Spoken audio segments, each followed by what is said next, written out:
Oui. Moi, j'aimerais savoir quelles sont les compositions des milieux de culture pour les bactéries phototrophes en oxygénétique. Pour les bactéries phototrophes en oxygénique. Oui. Phototrophes. Phototrophes, oui. Il y en a pas mal déjà. Et le milieu va être différent selon les groupes. Donc, les phototrophes anoxygéniques, combien il y a de groupes, combien j'ai mis de groupes anoxygéniques, de bactéries anoxygéniques? Clinton? 2 groupes, monsieur. Non, plus que ça.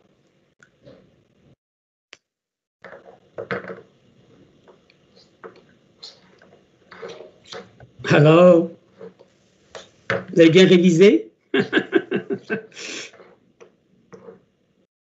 Il y a donc les phototrophes anoxygéniques aérobies d'abord. OK? Donc, un exemple, c'est érythrobactère. Et puis, il y a les groupes qui sont anoxygéniques anaérobies. Et là, il y a les bactéries pourpres et les bactéries vertes. Et à l'intérieur de chacun de ces groupes-là, on distingue les sulfureuses et les non sulfureuses. Donc, en fait, le milieu de culture, Clinton, pour répondre à ta question, il va dépendre de quel groupe vous avez, et même des fois l'espèce que vous avez.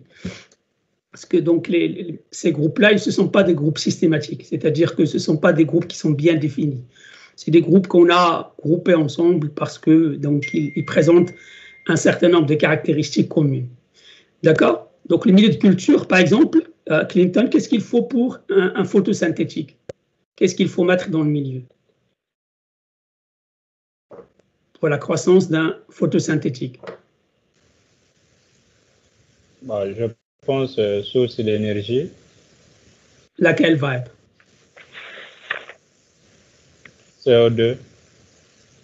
CO2, ce n'est pas la source d'énergie.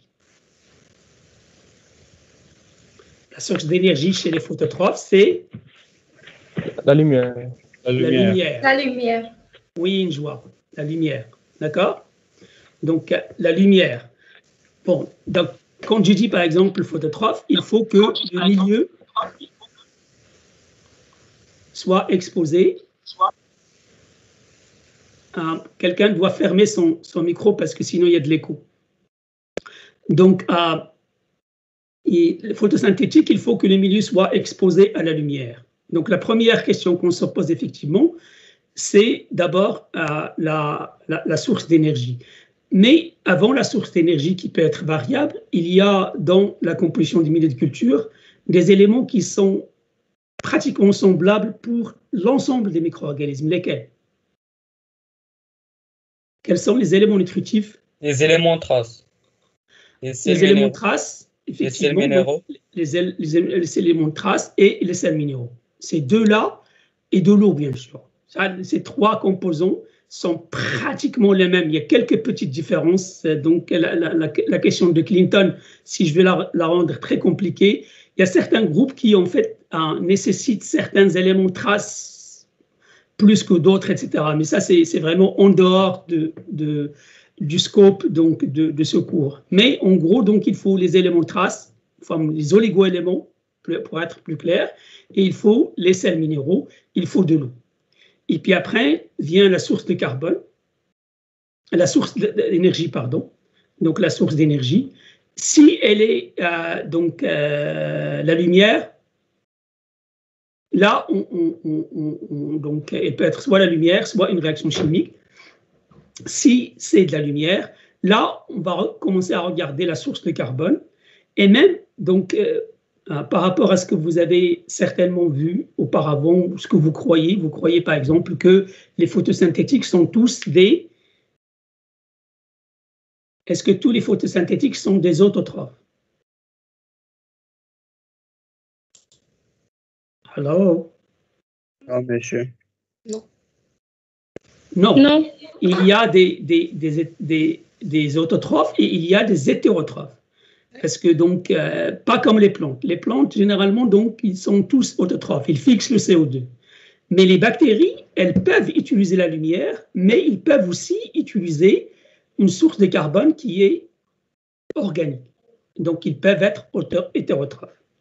Donc, c'est surtout ce genre de choses qu'il faut faire attention parce qu'il y a des informations que vous avez reçues auparavant et il y a donc des choses qui sont un peu différentes chez les bactéries. Donc, c'est ça qu'il faut. Donc, les petits détails qui sont un peu différents chez les bactéries. Par exemple, un phototrophe pour les bactéries, elle peut être hétérotrophe. Et puis après, on a les chimiotrophes. Et dans les chimiotrophes, bien sûr, comme pour les phototrophes, on peut regarder aussi donc les microbes sont de petits organismes qui ne sont pas visibles. Et même pour les prototrophes aussi, on regarde des fois le donneur d'hydrogène d'électrons. Et provoquer des maladies infectieuses. Les deux types majeurs de microbes sont les bactéries et les virus. Mais c'est quoi la différence entre les bactéries et les virus?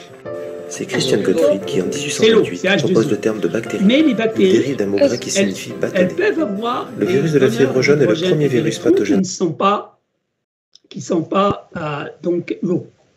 C'est pour ça d'ailleurs qu'on parle de photosynthèse anoxygénique. Ça veut dire quoi anoxygénique? Ne produit pas de l'oxygène. Exactement, faites attention parce que un certain nombre d'entre vous, ils mélangent entre anoxygénique et anaérobie. Anoxygénique, ça veut dire ne produit pas de l'oxygène. Anaérobie, ça veut dire qu'il n'utilise pas l'oxygène. D'accord? Ce sont deux notions tout à fait différentes. D'accord? Il y a une qui est liée au métabolisme énergétique, en utilisant d'autres molécules que l'eau, et l'autre, en fait, elle est en relation beaucoup plus avec, est-ce que l'oxygène est utilisé comme accepteur d'électrons ou est-ce qu'il n'est pas utilisé comme accepteur d'électrons? D'accord?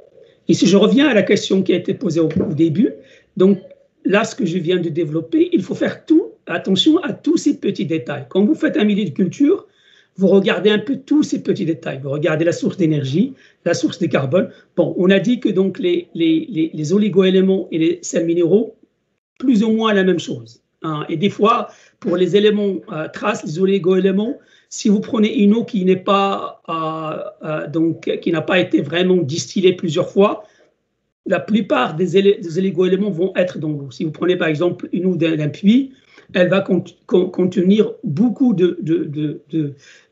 pratiquement tous les oligoéléments. Et elle peut même contenir des fois des sels minéraux aussi. Donc, les sels minéraux et les oligoéléments. Et puis après, il va falloir commencer à se poser des questions. Donc, la source de carbone, la source d'énergie, le donneur d'hydrogène et d'électrons, l'accepteur d'hydrogène et d'électrons.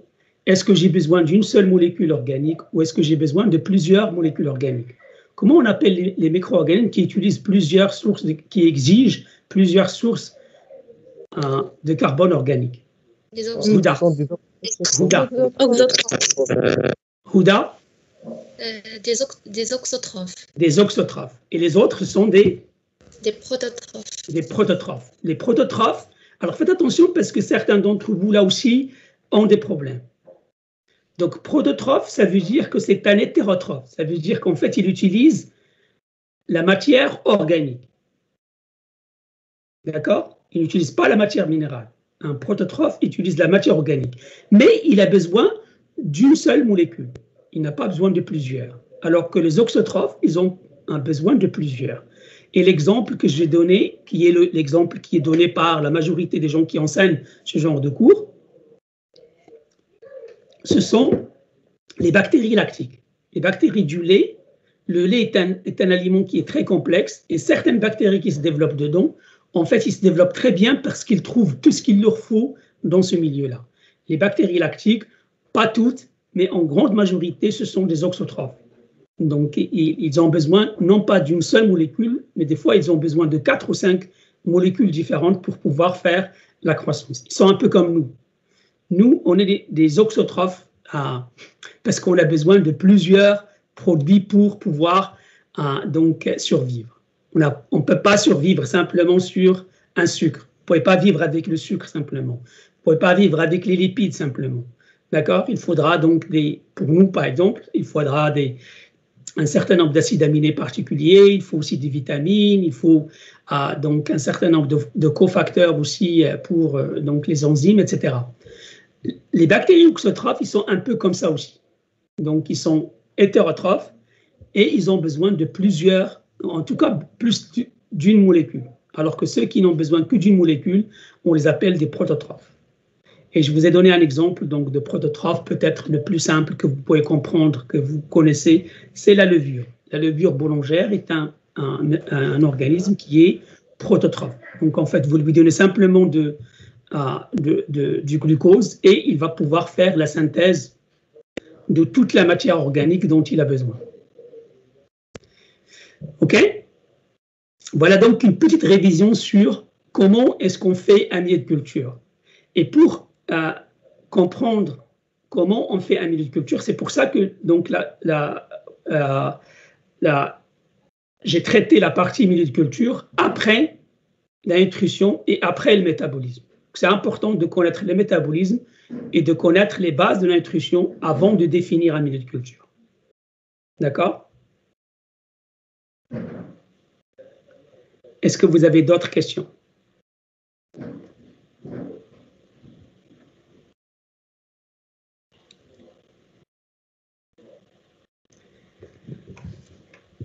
Questions? No more questions. Monsieur? Oui. Monsieur, est-ce qu'on est censé de savoir les exemples de bactéries? Quelques-unes, oui. Quelques-unes, vous devriez. Donc, par exemple, lorsque je donne, par exemple, des fermentations, je donne quelques exemples. D'accord? Lorsque, par exemple, je donne des organismes auxotrophes ou prototrophes, je donne quelques exemples.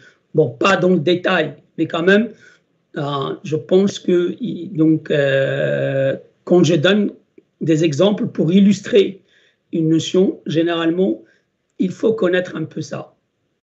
Bon, ça, si vous ne connaissez pas, ça ne vous enlèvera pas beaucoup de points. Mais ça serait bien, donc, je pense que ça vous fait un plus si vous connaissez.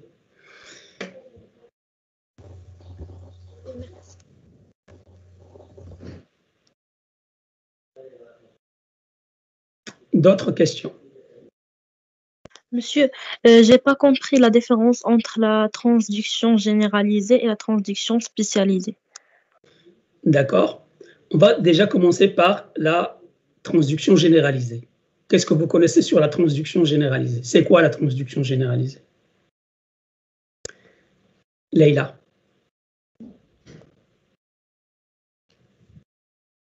Si on a un virus qui prend l'ADN d'une cellule et il va entrer à une autre cellule. Exactement. Exactement. Donc ça, c'est bien de faire parce que la plupart d'entre vous oublient que la transduction, c'est un transfert d'ADN bactérien.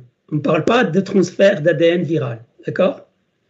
Donc, en fait, c'est un virus qui rentre dans une cellule et donc il peut prendre un morceau de l'ADN et puis ce morceau de l'ADN va être transféré dans une autre cellule. Donc ça, c'est généralisé parce que le morceau d'ADN qui va être transféré, en fait, il peut venir de n'importe quelle partie de l'ADN bactérien. Donc c'est pour ça qu'on appelle ça généralisé. N'importe quel morceau ou quel gène de la bactérie peut être transféré par une transduction généralisée. Parce que donc en fait, le virus, il rentre dans la cellule, il casse l'ADN et les morceaux d'ADN peuvent s'attacher à l'ADN viral. Ce qui fait que donc ce morceau d'ADN va être transféré. Et ce morceau d'ADN peut être, il est quelconque, il peut être n'importe quelle partie de l'ADN. Par contre, quand on parle de transduction généralisée, c'est un peu plus compliqué. Parce que dans ce cas-là, l'ADN viral rentre dans l'ADN bactérien.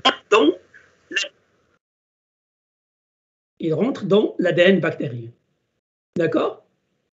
Donc, ce qui fait qu'il est placé pas n'importe où. Il va être placé dans une zone bien spécifique. Et donc, le morceau qu'il va transférer est un morceau qui est très spécifique. C'est pour ça qu'on parle de transduction spécialisée. D'accord? Donc, transduction spécialisée, ça veut dire que donc on a un morceau d'ADN très spécifique qui est en fait va être l'ADN à côté de là où l'ADN viral s'est fixé sur l'ADN bactérien. Donc, on parle de spécialisé parce que c'est un morceau bien spécifique. C'est celui qui va être à côté de l'ADN viral, dont l'ADN bactérien. Est-ce que ça répond à votre question? Donc, généraliser. Hein? Leïla, c'est bon? Oui, monsieur, merci. Donc, généraliser, c'est n'importe quel morceau. Spécialisé, c'est bien un morceau très spécifique parce qu'on a ce qu'on appelle la lysogénie. Donc, la lysogénie, ça veut dire que l'ADN viral se fixe sur l'ADN bactérien. Donc, OK? Est-ce que vous avez d'autres questions? Monsieur? Oui. Monsieur, dans la culture continue, je n'ai pas compris pourquoi substrat constant. Alors, c'est très bien expliqué. Je ne sais pas pourquoi vous n'avez pas compris. Donc, c'est une vidéo qui, je crois, je l'ai envoyée à des gens. Donc, c'est très bien expliqué. Très bien expliqué de façon très simple. Mais on va le voir ensemble. On va le voir ensemble. Qu'est-ce que vous avez compris? Monsieur, est-ce qu'on a la croissance et la dilution? Voilà. Mais je n'ai pas compris exactement pourquoi le substrat est constant. Donc, le substrat est constant parce que, en fait, ce qu'il faut, donc, et la vidéo explique ça très bien. Donc, on a deux phénomènes. C'est la première chose qu'il faut d'abord connaître. Il y a deux phénomènes. Supposez que les cellules ne se multiplient pas. D'accord? D'accord. D'accord, Sheina? Oui. Et je continue à mettre le milieu neuf qui ne contient pas de bactéries. Qu'est-ce qui va se passer au niveau de la concentration des bactéries? Il n'y a pas de multiplication. Concentration diminue. Il va diminuer parce qu'il y a une dilution. Une dilution. D'accord? Maintenant, supposons que je ne mets rien dans le milieu. Donc, je n'alimente pas le milieu en continu. Et je laisse les bactéries. Et les bactéries se multiplient. Donc, le nombre va augmenter. Lorsqu'on les met ensemble et le débit à l'entrée est égal au débit à la sortie, ça c'est une condition bien expliquée dans la vidéo, il faut que les deux débits soient égaux. Donc l'entrée et la sortie doivent être égaux. Donc si on a les conditions dans lesquelles donc le débit de l'entrée et le débit de sortie sont égaux, alors il y a un équilibre qui va s'établir entre la dilution, l'effet qui est normalement serait là si je n'ai pas de multiplication, il va être égal à la multiplication. Elle, normalement, va continuer de façon très importante s'il n'y a pas de dilution. Donc, il y a un équilibre entre ces deux-là. Et c'est cet équilibre qui va faire que donc, la concentration des cellules et la concentration du substrat vont rester constantes. Et donc, si vous avez regardé la vidéo, bon, il y a une vidéo qui est un peu plus compliquée, qui est une vidéo, donc, elle est en anglais, qui est faite pour qui a été faite pour les étudiants donc, de l'ISA. Donc, c'est un peu plus avancé, où on explique mathématiquement qu'est-ce qui se passe. Et aussi, si vous revenez chez nous à l'ISA, vous allez avoir un TP. Vous allez voir ça. Vous allez constater cela. Donc, vous allez constater qu'effectivement, après un certain temps, au début, il y a toujours un petit changement. Donc, si vous avez regardé la vidéo, donc, même celle que je vous ai donnée, au début, il y a un petit changement. Donc, il faut qu'il y ait, donc, ça dépend un peu avec quelle concentration vous avez commencé. Il y a un petit changement. Et puis après, avec le temps, ça va devenir constant. Est-ce que c'est clair, Sheima? Oui, monsieur. Merci. Est-ce que vous avez d'autres questions? Monsieur? Oui? Monsieur, j'ai deux questions. Vas-y. Comment on peut caractériser un milieu de culture? Comment on peut le faire? Répondre à cette question dans un examen. Comment on peut utiliser les données? Et qu'est-ce que vous voulez dire par les paramètres? Calculer les paramètres, est-ce que c'est le taux de dilution et de croissance ou bien c'est calcul de génération, etc. OK. Bon, la première question, donc ça rejoint un peu la question de Clinton tout à l'heure. C'est-à-dire que si je vous donne un milieu de culture, il faut que vous regardiez en fonction de la composition, de se dire à quoi va servir chaque élément. Par exemple, si je vous dis qu'une bactérie exige le milieu contient par exemple du glucose et contient par exemple H3PO4 ou H2PO4 KH2PO4, Na2HPO4, contient aussi des sulfates, contient etc. Donc vous devriez savoir un peu le glucose à quoi il peut servir, par exemple. Iman. Oui. À quoi il peut servir le glucose? Source de carbone. Ça peut être une source de carbone. Il peut avoir d'autres rôles aussi.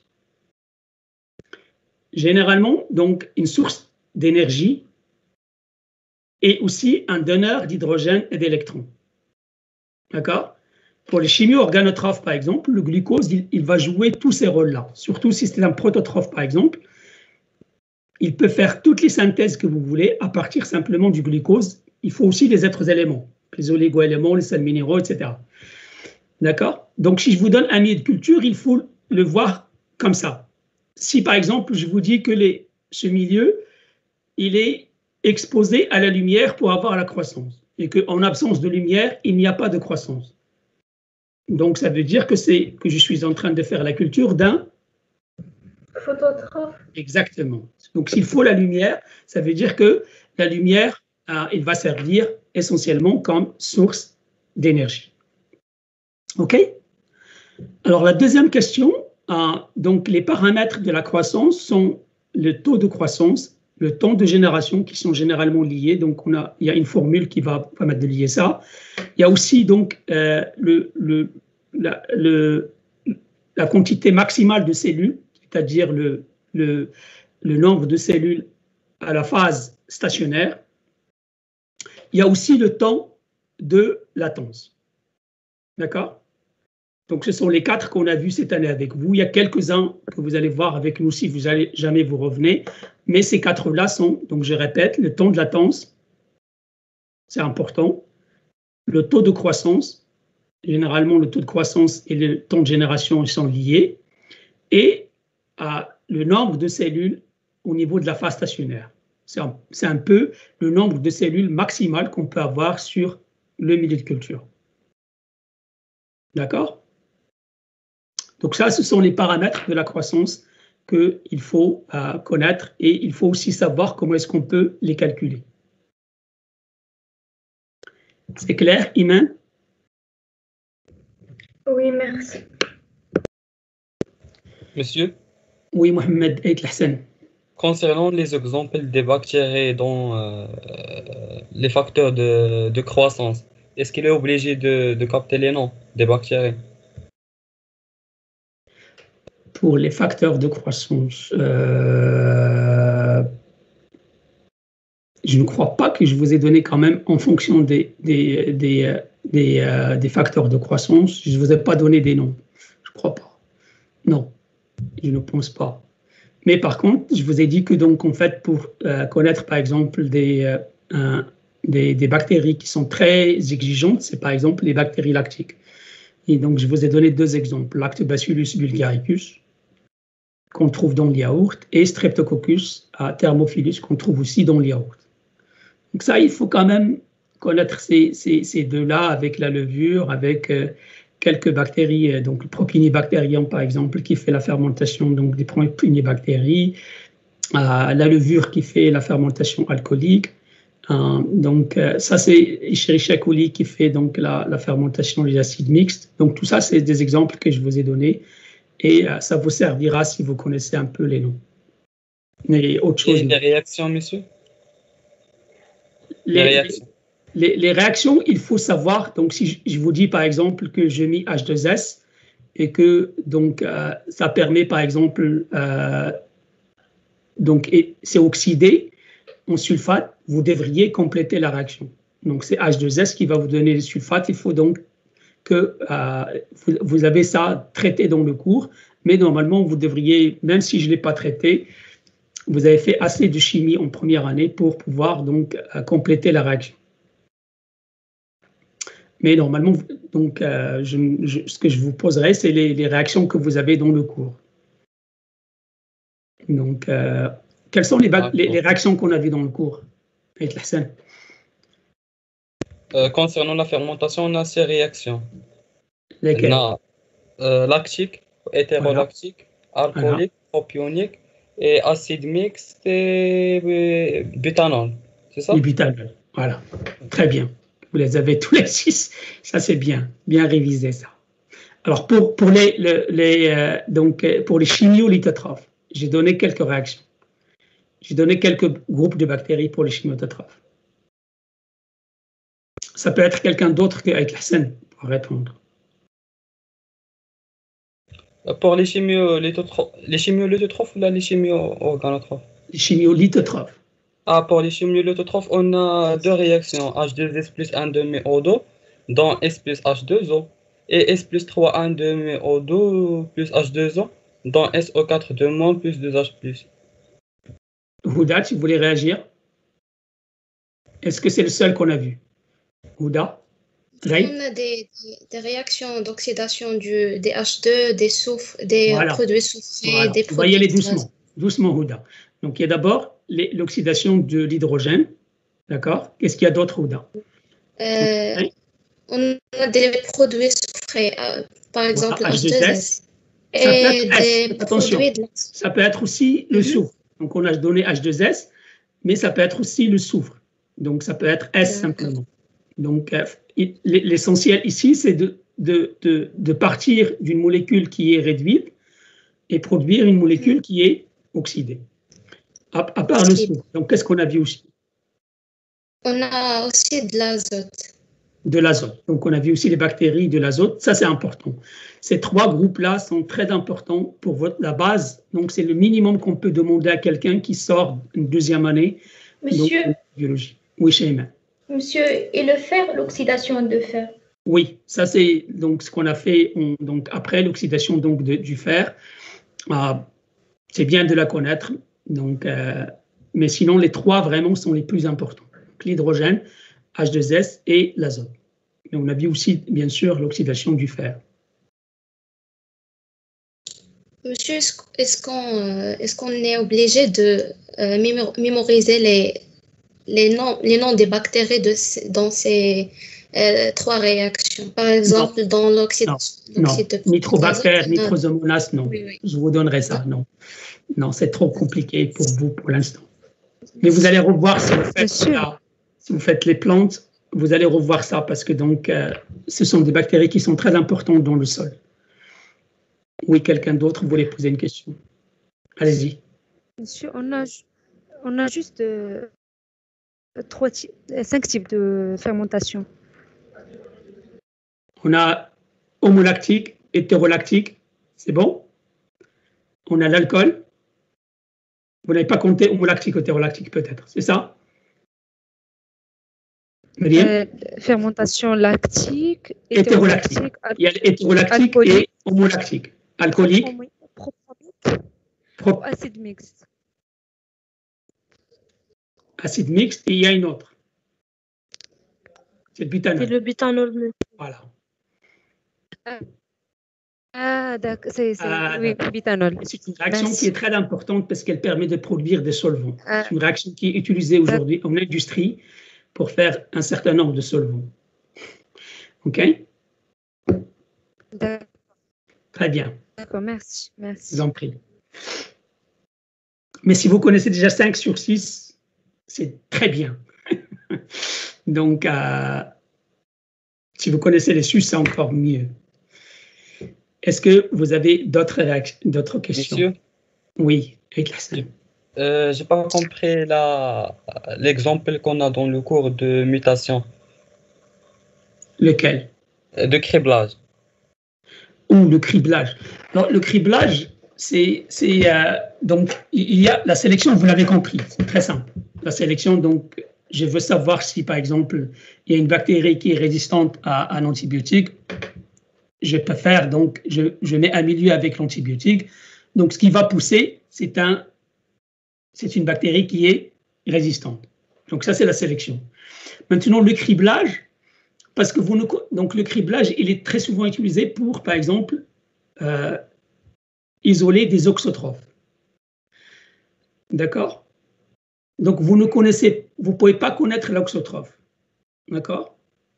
Et si vous mettez un milieu qui ne contient pas l'acide aminé, par exemple, pour lequel la bactérie est auxotrophe, le micro-organisme ne va pas se développer. Vous avez compris ça? Avec la scène. Sincèrement, non, monsieur. Alors, on va faire une autre approche. Donc, supposons qu'on veut isoler un auxotrophe pour la cystéine, par exemple, comme celui que j'ai donné dans le cours. D'accord? Donc, on a, par exemple, 100 cellules. D'accord? Et à l'intérieur de ces 100 cellules, il y a un seul qui n'est pas capable de se développer en absence de cystéine. Comment est-ce qu'on peut le reconnaître?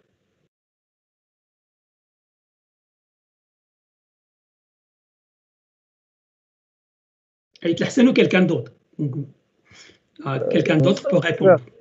Faire éliminer le cystéine dans le milieu. En plaçant un inhibiteur ou bien en plaçant de la cystéine dans la cellule? Vous ne pouvez pas mettre un inhibiteur. Parce que donc, si vous mettez un milieu avec la cystéine, est-ce qu'il va se développer? Non. Oui, non, il va se développer. Parce que donc, il lui manque la cystéine. Donc, c'est un milieu avec la cystéine, il va pouvoir se développer. Mais les autres aussi vont se développer. D'accord? Est-ce que vous comprenez ça? Donc, oui, si je prends, donc, lorsque je mets un milieu avec la cystéine, en principe, ceux qui sont cystéine moins et ceux qui sont cystéine plus, ils vont tous se développer. D'accord? Alors, comment est-ce que je peux reconnaître celui qui, normalement, il lui manque la cystéine? Comment est-ce que je peux faire? De faire éliminer le cystéine du milieu. Oui, je prends par exemple une autre boîte dans laquelle il n'y a pas de cystéine. Et il y a 99 cellules qui se sont multipliées. Il y a une qui ne s'est pas multipliée. Mais laquelle comment est-ce que je vais savoir c'est laquelle entre les deux boîtes? Je fais une comparaison entre les deux milieux. J'ai fait la comparaison. Donc, ici, il y a 100 cellules, ici, il y a 99. Donc, il y a une qui manque. Comment est-ce que je peux savoir quelle est celle... Alors, si... Vas-y. On numérote. Par le comptage. On numérote, voilà. Donc, on numérote les cellules. C'est-à-dire que je prends les 100 cellules et je les numérote. 1, 2, 3, etc. Et au lieu, par exemple, donc, revenons à la question de Ait Lahsen. Par exemple, la méthode que je vous ai montrée, c'est sur une boîte. Mais en fait, je peux le faire même sur un milieu liquide. Je peux prendre les 100 cellules que j'ai et je vais faire 2 tubes chaque fois. Un tube qui contient la cystéine et un tube qui ne contient pas la cystéine. Et je fais 200 tubes comme ça. Donc, je fais 200 tubes. Et pour chacune des 100 cellules, je vais faire 2 tubes. La seule qui va se développer dans un seul tube, c'est celle qui... C'est laquelle? Qui contient la cystéine. Non, elle a besoin de cystéine. C'est l'espèce qui va avoir besoin de cystéine et ne se développera que dans le milieu dans lequel il y a de la cystéine. D'accord? Donc, en fait, ça, c'est une autre méthode. Donc, je peux le faire sur un milieu liquide, par exemple. Moi, je vous ai montré. Donc, mais ce qui est important, c'est de pouvoir numéroter. C'est surtout ça qu'on appelle le criblage. Donc, vous numérotez, vous identifiez vous identifiez donc les espèces bactériennes. Si j'identifie pas les espèces bactériennes, c'est un peu comme si, par exemple, je suis dans un examen et je veux contrôler la présence. Je compte, j'ai trouvé qu'il y a 100 étudiants qui doivent être présents, mais je ne vois que 99. Comment est-ce que je peux savoir quel est celui qui est absent?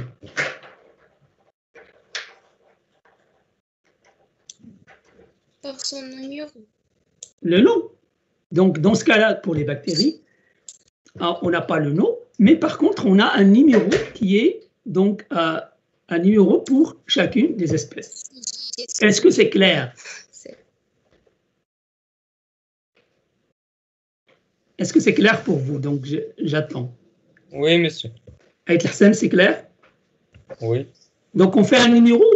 Donc, dans le cas des étudiants, on donne un nom. Donc, je fais un appel donc, pour voir quels sont les gens qui sont présents, les gens qui sont absents. Parce que sinon, je ne peux pas identifier la personne qui est absente.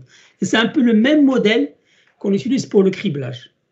Donc, en fait, on prend les cellules et on les numérote et on les met sur des milieux, un milieu qui ne contient pas la cystéine et un milieu qui contient la cystéine.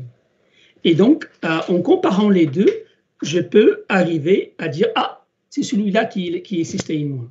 Je peux faire ça pour donc n'importe quel acide aminé, donc pas simplement la cystéine, je peux faire la méthionine, je peux faire l'acide glutamique, n'importe quel acide aminé, je peux le faire aussi pour les vitamines aussi, donc je peux le faire pour n'importe quelle molécule organique.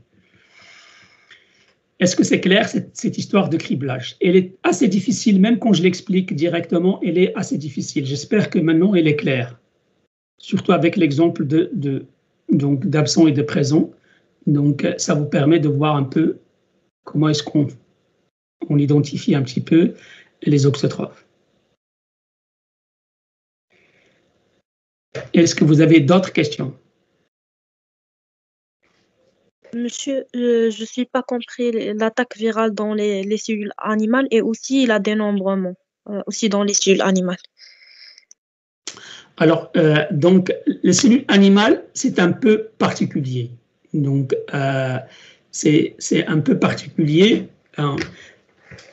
Donc, lorsque les virus rentrent, donc, le cas le plus simple, c'est qu'il y a donc une lise de la cellule. Ça, vous comprenez ça?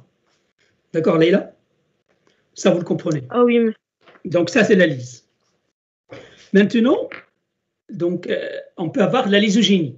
Ça, on l'a vu dans les bactéries. Donc, l'ADN du viral va rentrer dans la cellule, il va s'attacher à l'ADN de la cellule et il va rester là. Donc là, c'est clair. Voilà. Donc, c'est un peu comme chez les bactéries.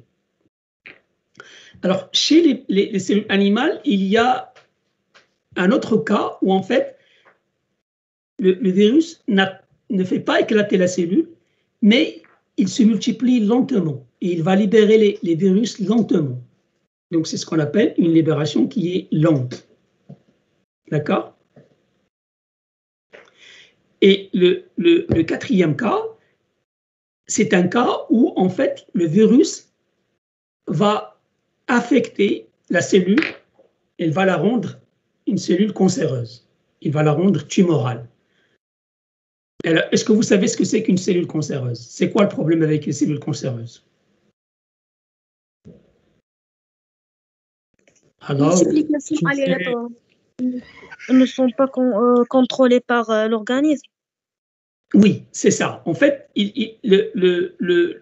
l'organisme ne les reconnaît pas comme des structures étrangères. Donc, il ne va pas les attaquer. Ils sont normalement différents des autres, mais l'organisme ne les reconnaît pas. Ne reconnaît pas comme des cellules externes, donc il ne va pas les attaquer. Et en fait, les virus peuvent provoquer ce genre de transformation. Donc, ils peuvent transformer des cellules. Et donc, en fait, il y a un certain nombre de cancers maintenant qu'on connaît qui sont dus à des virus. Parce que donc, les virus, l'ADN, va transformer la cellule de telle manière qu'elle devient cancéreuse. C'est-à-dire qu'elle n'est pas reconnue comme une cellule externe, mais elle n'est plus sous le contrôle de l'organisme. Elle se multiplie rapidement et sa multiplication et la communication avec elle n'est plus la même que pour les autres cellules. Est-ce que ça explique clairement ce que vous avez donc, je ne sais pas qui a posé la question auparavant, c'est Leïla, je pense, qui a posé la question. Est-ce que c'est clair? Oui, monsieur, j'ai compris. Voilà. Oui. Donc, et le dénombrement des cellules animales? Alors, les dénombrements, donc, ça, c'est les dénombrements, il faut vraiment le voir donc, c'est un peu comme la croissance continue. Si vous ne les voyez pas, c'est très difficile de pouvoir comprendre. Mais j'essaie de vous expliquer un petit peu ce que c'est. Alors, le dénombrement, qu'est-ce qu'on veut? En fait, le dénombrement, on veut connaître le nombre de particules virales. D'accord? Donc, on va prendre une suspension de particules virales et on va la mettre en présence de cellules animales, mais ces cellules animales ont été cultivées de telle manière que ça fait un tapis, ça fait une couche de cellules. Et lorsqu'on mélange avec les particules virales, les cellules qui reçoivent ces particules virales, ils vont normalement exploser. Donc, il va y avoir une lyse. Et ça, on peut le voir au microscope. On peut voir donc des plages de lyse, que ce soit sur les boîtes, mais on peut aussi voir les perturbations au niveau des couches de cellules animales. Donc, on peut le voir aussi au microscope. Ce n'est pas très exact, mais ça donne une idée donc sur le nombre de particules qu'on a. Bien sûr, c'est logique, si vous avez un grand nombre de particules, la couche de cellules que vous avez risque de disparaître complètement. Si vous avez une ou deux, vous allez avoir quelques donc cellules qui vont être lysées, et vous pouvez voir ça, ça vous donnera une idée donc sur le nombre de particules virales. Est-ce que c'est clair? Oui, monsieur, merci. Est-ce que vous avez d'autres questions?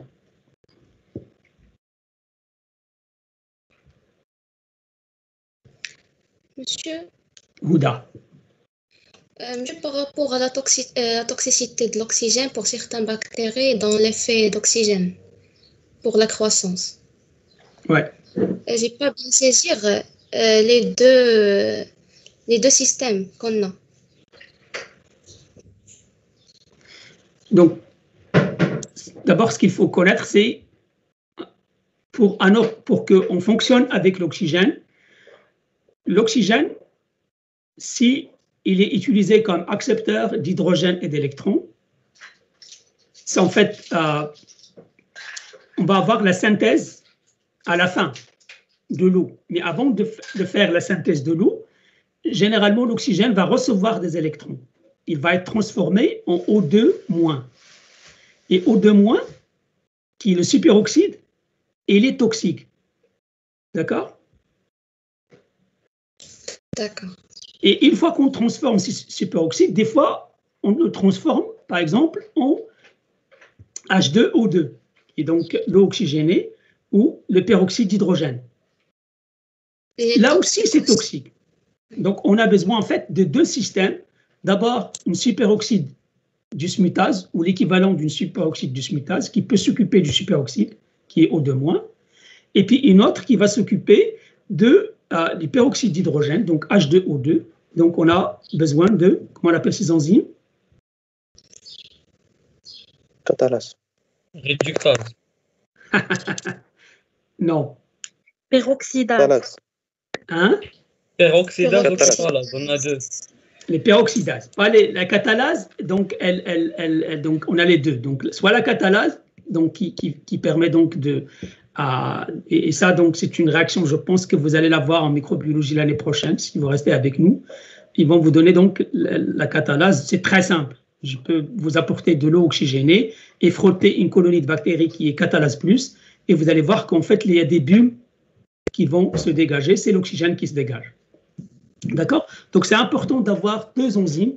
La superoxyde, donc une enzyme qui s'occupe de la superoxyde, donc qui est le superoxyde du smutase, et une autre qui s'occupe donc du peroxyde, donc qui est donc le peroxyde d'hydrogène. Et donc, on a soit donc la catalase, soit une peroxydase. Est-ce que c'est clair maintenant? C'est bon, Houda? Oui, monsieur, c'est clair, merci. OK.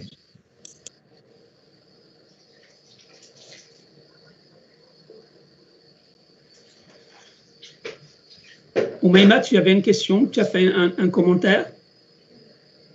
Oumaima? Boursior? Non, monsieur, j'ai pas vous avez fait une remarque? C'est bon? Ça passe? Oui.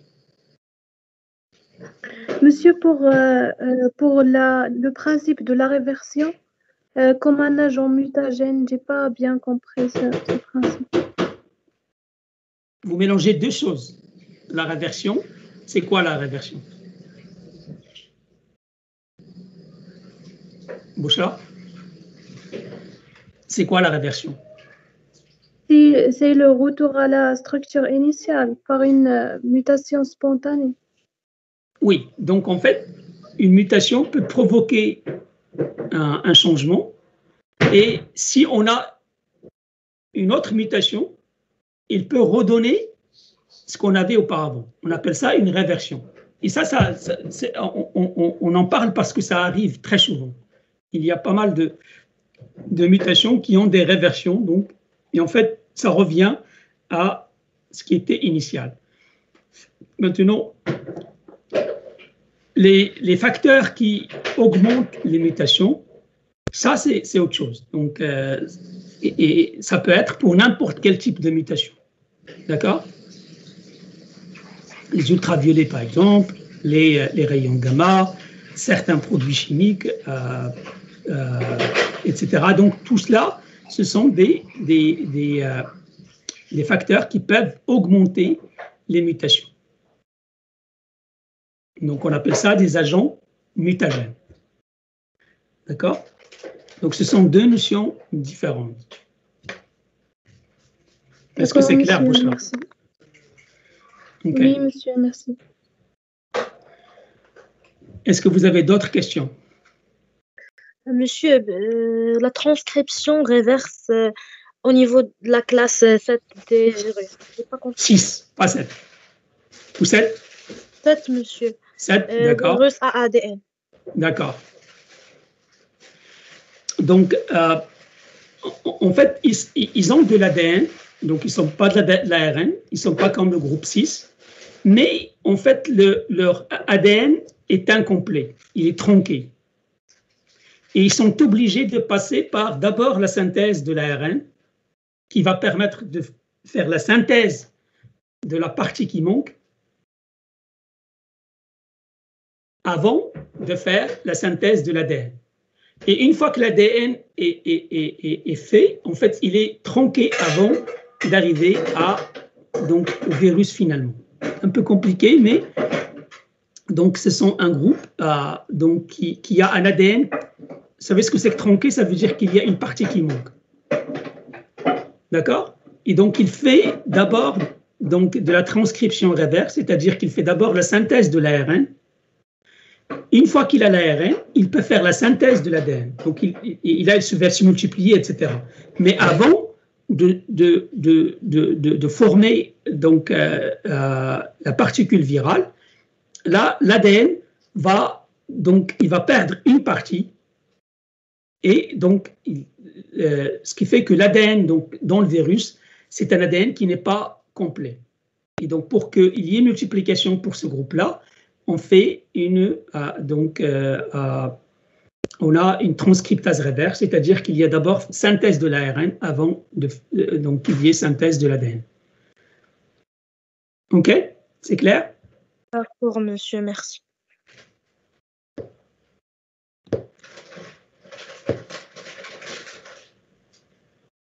Est-ce que vous avez d'autres questions? Monsieur? Oui. Monsieur, je n'ai pas bien compris la classification des virus. C'est la plus simple qu'on peut avoir. Il y en a plusieurs. D'accord? La classification des virus, donc celle que je vous ai donnée, qui est la classification de Baltimore, elle est basée sur quoi, Fed?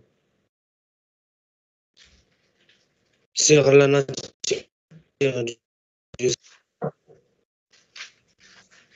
sur la nature des acides nucléiques et sur la manière aussi de synthèse de ces acides nucléiques. D'accord? Et donc, on a les virus à ADN, on a les virus à ARN, et à l'intérieur de chacun de ces groupes-là, on peut avoir de l'ADN bicaténaire ou de l'ADN monocaténaire. donc on vous a expliqué qu'on a 7 groupes et les 7 groupes, ils vont avoir donc des acides nucléiques qui sont différents ou du moins ils vont se multiplier de manière différente. D'accord? Par exemple, si vous comparez le groupe 6 et le groupe 4, ils ont à peu près la même. Ce sont tous des ARN, donc des virus ARN monocaténaires. Mais un, donc la synthèse va se faire automatiquement. L'autre, non. Il va faire d'abord une transcription reverse. Il va d'abord passer par l'ADN, c'est le groupe 6, avant de repasser à l'ARN. Donc, c'est une classification qui est, à mon avis, la plus simple. Il y a d'autres classifications, mais c'est là, je pense que je la traite dans cette partie-là parce que, en même temps, il vous permet de voir aussi que les acides nucléiques, ça peut être des structures très différentes. Parce que vous avez tendance, en sortant donc de la 2e année, à croire que l'ADN est très important et sans l'ADN, on ne peut rien faire. Les virus vous montrent qu'on n'a pas tout à fait besoin de l'ADN. L'ARN, des fois, peut aussi permettre la multiplication, il peut permettre la synthèse d'un certain nombre de choses.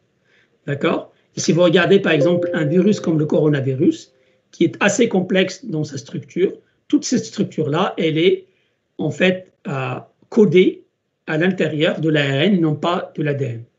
Donc, cette classification de Baltimore, même s'il est très critiqué, donc si vous faites un peu des études supérieures que ce que vous avez maintenant, vous allez voir que des gens critiquent ça, mais je pense que c'est une classification pour les débutants qui est très bien, qui vous permet de voir un petit peu une image d'en haut des différents virus, des grands groupes de virus. Ça va, Fed?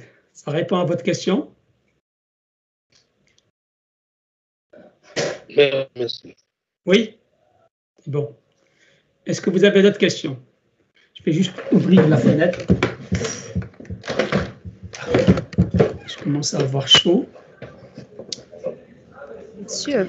Oui. On a été vraiment besoin de vos lives. Qu'est-ce que vous voulez dire, Mariam? C'est-à-dire, monsieur, qu'on a été vraiment besoin de vos lives. Je n'ai pas très bien compris la question, mais je crois que donc vous trouvez que cette séance, elle est bien, elle permet de fixer les idées. C'est ça? Oui. Oui, monsieur, oui.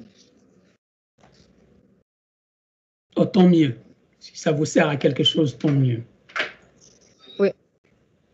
Plus efficace. Là, c'est une révision. Donc, parce que si c'est le cours, ça change aussi. Donc, ce n'est pas toujours quelque chose d'automatique. Monsieur? Oui. Si vous voulez de refaire une séance de révision le mardi ou la nuit de l'examen. Non. Non. D'accord, c'est monsieur. Non, ce sera la dernière séance. Donc, si vous avez, je vous avais averti donc il y a une semaine. Donc, normalement, si vous avez des questions, vous pouvez toujours poser vos questions sur la plateforme Teams. Je vous répondrai. Donc, il y a des gens déjà qui ont posé des questions et j'ai répondu.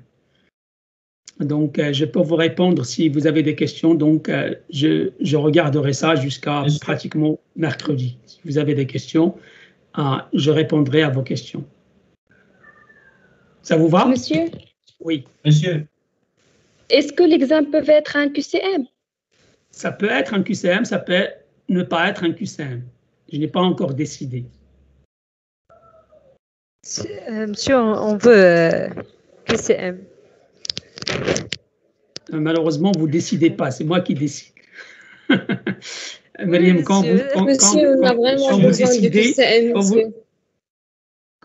quand vous aurez donc la décision, vous décidez ce que vous voulez. Pour l'instant, c'est moi qui décide. Oui, monsieur.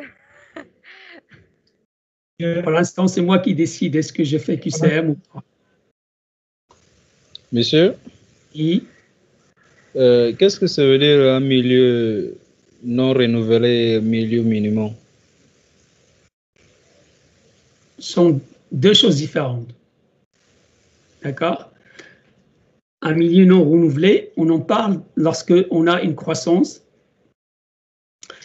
et donc on ne renouvelle pas le milieu. C'est-à-dire qu'on met un milieu et on laisse, donc on sort.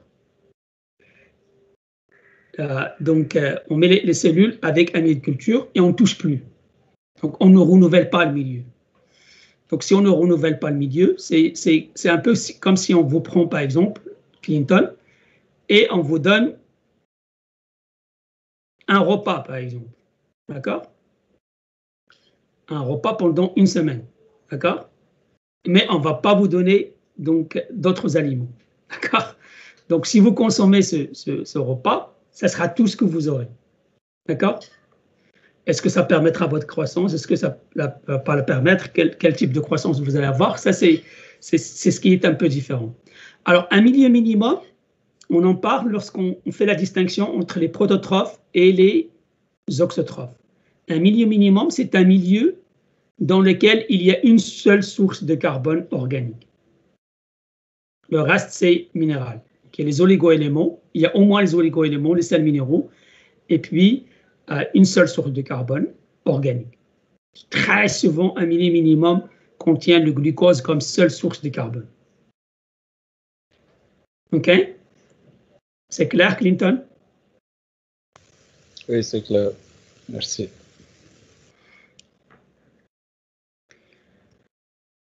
Est-ce que vous avez d'autres questions? Oui. S'il vous plaît, j'aimerais bien savoir si la transduction spécialisée a une utilité, surtout dans le domaine médical. Si oui, laquelle, s'il vous plaît? Ça, c'est une bonne question. Non, je ne connais pas d'exemple, mais c'est possible. Donc, en fait, si on comprend ce que c'est que la transduction spécialisée, ça veut dire qu'en fait, il y a un fragment bien spécifique qui va être transféré. Il y a un certain nombre au début, on avait utilisé quelques bactéries, par exemple, pour transférer des morceaux d'ADN d'une bactérie à une autre. Donc, en fait, le transfert génétique, ou le génie génétique au début, avait utilisé un peu comme la transduction spécialisée. Ce n'est pas vraiment la transduction spécialisée, mais on a utilisé des bactéries, beaucoup plus que des virus. Mais aujourd'hui, on est capable donc de couper. Donc, on est capable de couper et on est capable de... Donc, une fois qu'on a coupé, on peut coller les morceaux qui sont coupés à des fragments d'ADN qui, eux, vont permettre, donc, ils vont permettre le transfert. C'est pas vraiment comme les facteurs F, d'accord? Mais c'est des choses qui sont assez semblables. C'est-à-dire que c'est des morceaux qui sont capables donc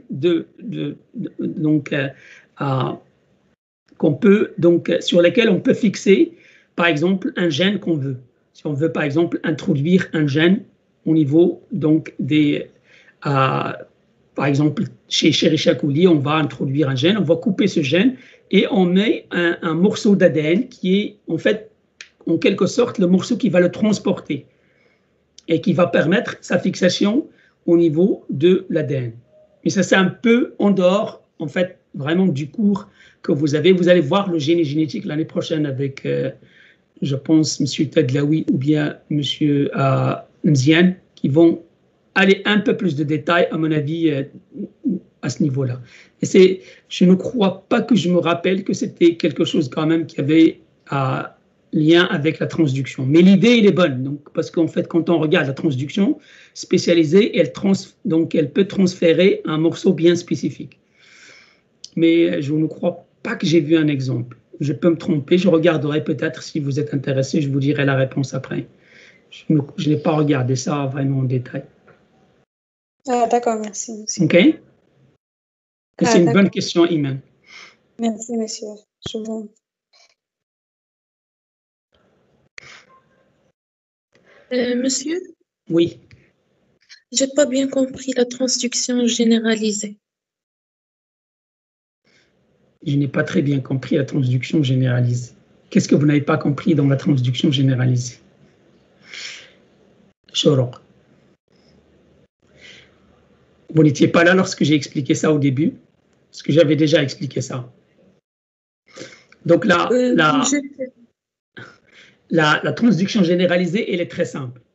En fait, ce qui se passe, c'est que vous avez un virus qui rentre dans la cellule et il va dégrader la cellule.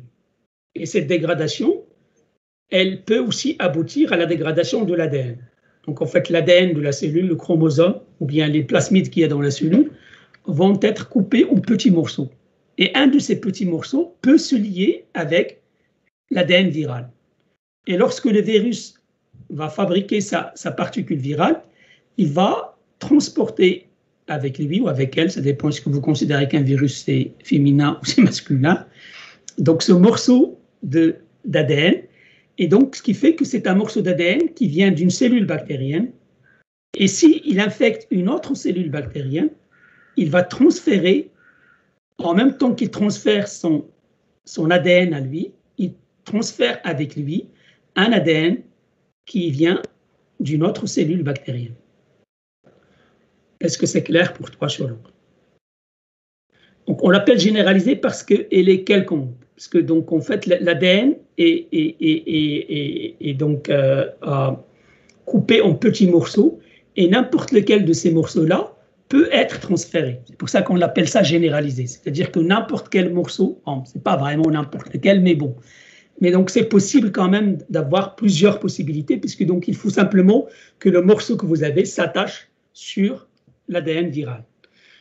Par contre, dans la spécialisée, puisque l'ADN viral rentre dans l'ADN, donc c'est spécifique, parce que la zone où il va rentrer dans la cellule, elle est spécifique. Ça ne rentre pas n'importe où, ça rentre vraiment dans une partie, donc il fusionne avec la partie de la bactérie bien spécifique. Donc lorsqu'il transfère, il va transférer un morceau qui est très spécifique. Est-ce que c'est clair pour vous, Choroq? Oui, c'est clair, merci monsieur. Je t'en prie.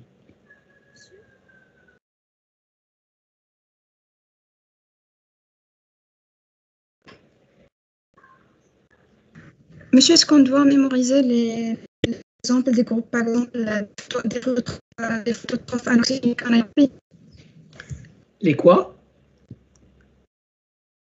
Je ne vous ai pas bien entendu. Les exemples des groupes de bactéries, par exemple ceux des phototrophes anoxygéniques anaérobies.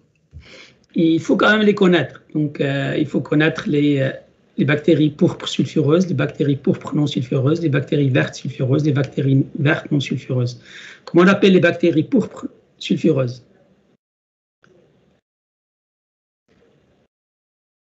Hajar? Quel est le nom scientifique qu'on donne?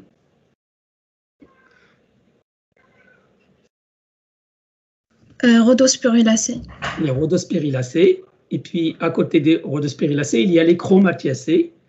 Ça, c'est les pourpres. Et dans les verts, on a les... Chromobiacées. On a... Chromobiacées. Non. Chlorobiacées.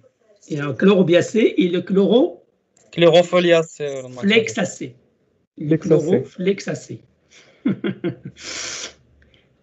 Vous voyez, Hajar, c'est bien de connaître les noms. Comme ça, au moins, ça vous permettra de prononcer correctement ces noms. Ils sont un peu bizarres. C'est bon? Ok, Hajar, oui, il faut connaître quand même ces noms. Donc, il vaut mieux les connaître. Bon, encore une fois, si on connaît le nom, c'est mieux. Si on ne connaît pas le nom, ce n'est pas très grave. D'accord, Hajar? Il ne faut pas surtout connaître le nom et oublier le reste. Non. Ce qui est très important dans cette partie-là, c'est déjà de connaître la diversité des métabolismes. D'accord? Toujours là avec moi, Hajar? D'accord. Donc, ce qui est important, c'est de d'abord savoir que donc on a des photosynthétiques qui sont anoxygéniques anaérobies. On a des anoxygéniques aérobies. Et dans les anoxygéniques anaérobies, on a un certain nombre de divisions à l'intérieur. Donc, les bactéries pourpres, qui sont donc plutôt rouges, orange, Pourpre, c'est un peu comme violet. Donc, on a plusieurs possibilités pour les carotènes qu'on a à l'intérieur. Et puis, on a les verts qu'on trouve beaucoup dans les eaux, surtout les sources chaudes comme l'air, par exemple. On trouve beaucoup les chloroflexacées et les chlorobiacées. D'accord? Donc, c'est bien. Donc, ce qu'il faut, c'est connaître vraiment la diversité et la différence entre les différents types de bactéries. Maintenant, si vous connaissez les noms, bien sûr, c'est mieux. Est-ce que vous avez d'autres questions?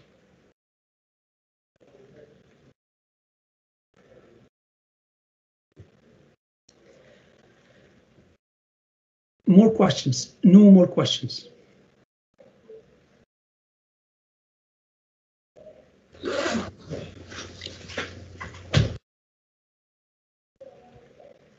Christian, tu voulais poser une question?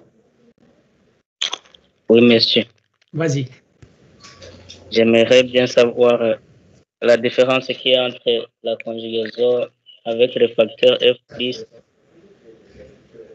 et celle avec le high frequency.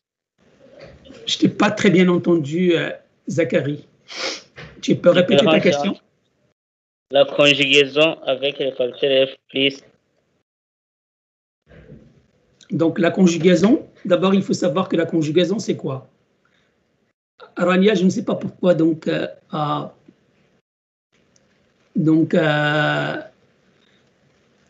Wakrim, Rania, je pense que tu as quelques problèmes, donc essaye de régler avec ton micro.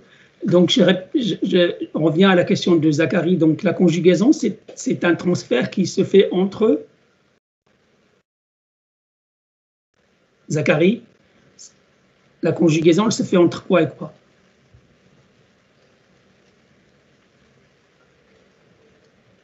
Monsieur.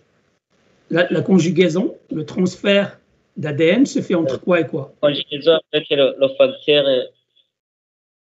Non, d'abord, c'est entre bactéries. D'abord, la première chose qu'il faut bien comprendre, c'est que ça se fait entre deux cellules bactériennes. Il y a une cellule bactérienne qui a un facteur qu'on appelle le facteur F. Et c'est ce facteur F qui fait qu'elle est capable de transférer son ADN à une autre cellule bactérienne. D'accord? Donc ça, c'est la conjugaison normale. Maintenant, on peut avoir donc, des cas où le facteur F se trouve au niveau du chromosome et non plus au niveau des plasmides. Parce qu'il peut être en lui-même un plasmide. Le facteur F peut être en majorité, il est sur un plasmide. Mais on peut aussi le trouver sur le chromosome. Lorsqu'il est sur le chromosome, on a un nom différent pour ça. On parle d'un transfert HFR. C'est une conjugaison qu'on appelle haute fréquence. Alors pourquoi, Zachary, on appelle ça haute fréquence?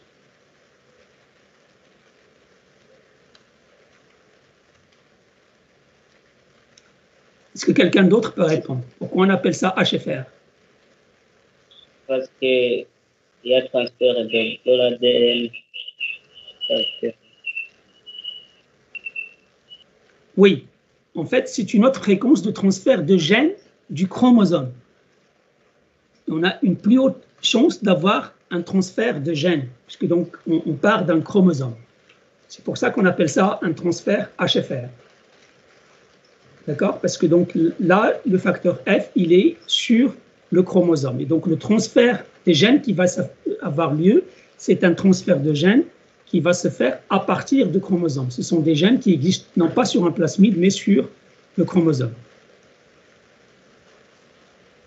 Ok, Zachary, ça répond à ta question? Oui? Non? Oui? Est-ce que vous avez d'autres questions? Oui. Monsieur, je n'ai pas compris comment établir la carte génétique des chromosomes. Donc ça, c'est bien de poser la question puisqu'on vient de parler de HFR. Alors dans le cas de HFR, en fait, on commence le transfert au niveau donc les gènes qui sont à côté du facteur F sont les premiers qui vont passer. D'accord?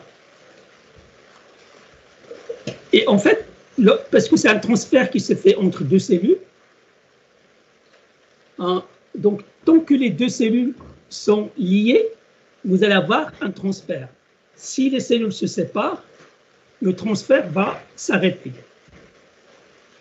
Et en fait, on a utilisé cette propriété-là pour établir ce qu'on appelle une carte génétique avant que donc, les techniques qu'il y a aujourd'hui, c'est des techniques beaucoup plus intéressantes, beaucoup plus précises. Mais avant que les techniques de biologie moléculaire qu'on utilise aujourd'hui soient faciles à mettre en œuvre comme on peut le faire aujourd'hui, cette technique donc, de conjugaison a été utilisée pour établir la carte génétique. Qu'est-ce qu'on fait? On va mettre les cellules pendant un certain temps, et puis après, on agite, et donc les cellules se séparent, et on regarde quels sont les gènes qui ont été transférés. Et donc, ça a permis de faire une sorte de carte des gènes qu'on a sur le chromosome. Et c'est une carte qui se fait en fonction du temps. Par exemple, on a laissé pendant 1 minute, on regarde quels sont les gènes qui sont transférés, et puis après 2 minutes, on regarde, etc. Et donc, en fait, on établit les gènes sur un chromosome en fonction du temps de contact entre les cellules dans la conjugaison. Est-ce que c'est clair maintenant? Oui, monsieur, clair, merci. Monsieur, cette carte génétique qui a juste les gènes transportés, non? C'est pas les autres gènes? Non, donc c'est les gènes qui ont été transférés. Donc, si un gène n'est pas transféré, on ne va pas le voir. Parce que donc, parce qu'on compare en fait le génotype de la cellule qui va recevoir avant qu'elle reçoive le matériel génétique et après avoir reçu le matériel génétique. Donc, on ne regarde que ce qui a été transféré. D'accord? Mais aujourd'hui, donc ça c'est simplement pour vous expliquer un petit peu ces techniques. Mais aujourd'hui, on sait faire ça avec beaucoup plus de détails, puisque donc on peut voir les morceaux, regarder leur composition, et puis on peut aussi déterminer quel est le gène pour lequel ça code. Aujourd'hui, c'est quelque chose qui est assez bien développé. Mais cette technique-là a été utilisée avant les techniques de biologie moléculaire qui sont récentes. D'accord. Clair?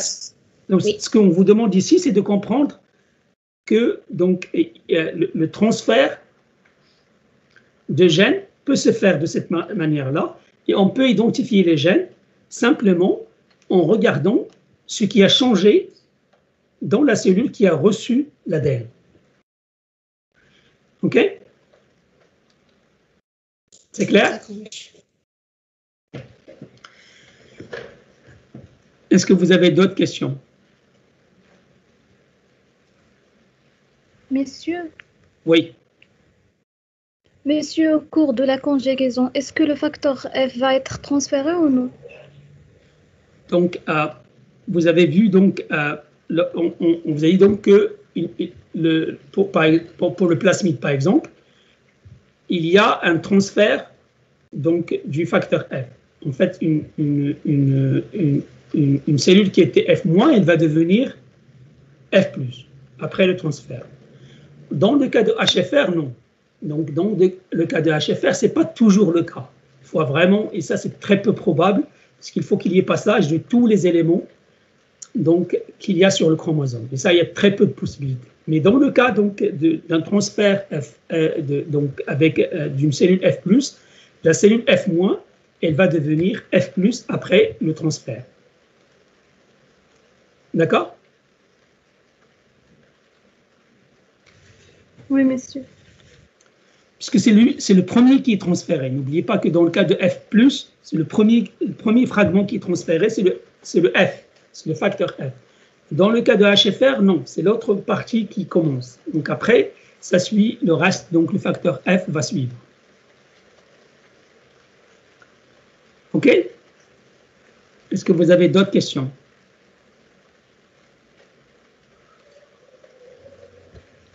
Monsieur? Oui. Leïla, bon, Christian, peu importe. Christian, vas-y. Comment est-ce que le pH peut influencer la croissance des bactéries? Donc, vous avez appris en chimie que le pH est très important pour les réactions.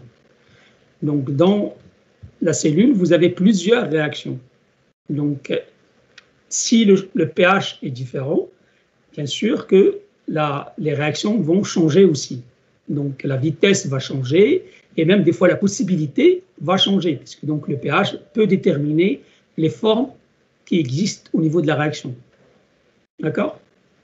Ça, c'est quelque chose qui est donc que vous devriez comprendre, puisque donc c'est un peu comme la chimie. C'est clair, question?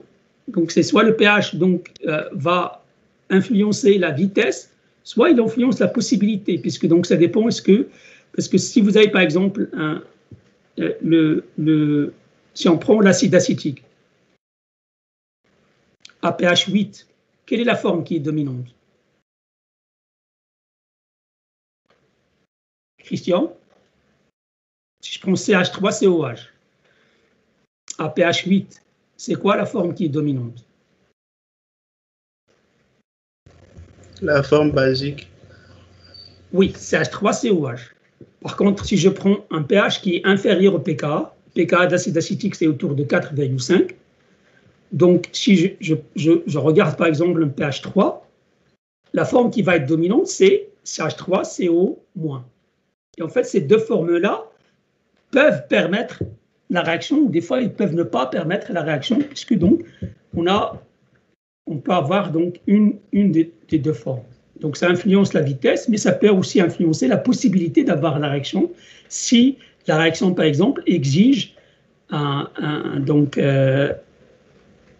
une des formes, ça peut être, dans le cas de l'acide acétique, c'est deux formes, mais dans d'autres cas, c'est plusieurs formes. Donc, est-ce qu'on a la forme ou est-ce qu'on n'a pas la forme pour avoir la réaction? C'est bon, Christian? Ça répond à votre question? Oui, un peu.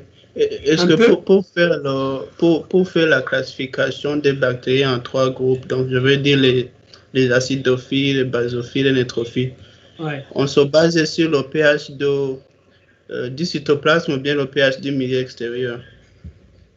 Christian, si tu revois la vidéo, il y a quelque chose de très clair. Donc, le pH à l'intérieur de la cellule, il est toujours...